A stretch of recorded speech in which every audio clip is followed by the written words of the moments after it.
எப்பவுமே ஓணம் முடிஞ்ச மறுநாள் எல்லாருமே நல்லா நான்வெஜ் சாப்பிட்டு முடிச்சுட்டு வெளியில் எங்கேயாவது போவோம். ஆனால் இப்போ இன்றைக்கி வந்து போக பிடிக்கவே இல்லை. ஏன்னா ரொம்ப டயர்டாக இருந்தோம். எல்லாருமே வந்து ரொம்ப டயர்டாக இருந்தோம். தூங்குறதுக்கு டைமே இல்லாத மாதிரி இருந்தது.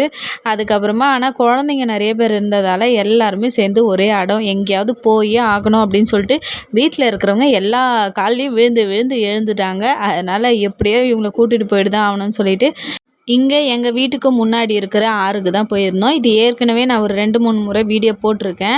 இப்போ பரவாயில்ல, ஓரளவுக்கு வந்து தண்ணி கம்மியாயிட்டிருக்கு. மழை வந்து ரொம்ப வந்து இல்லை இங்கே கேரளாவில் இப்போது. ஒரு மாதமா வந்து ரொம்ப அதிகமாக இல்லை, கம்மியாக தான் இருக்குது. அதனால் எல்லாருமே நல்லா வந்து குழந்தைங்க எல்லாருமே நீச்சல் அடித்து நல்லா வந்து குளித்து ஜாலியாக இருந்தாங்க. எங்களை அதிகமாக குளிக்க விட மாட்டாங்க.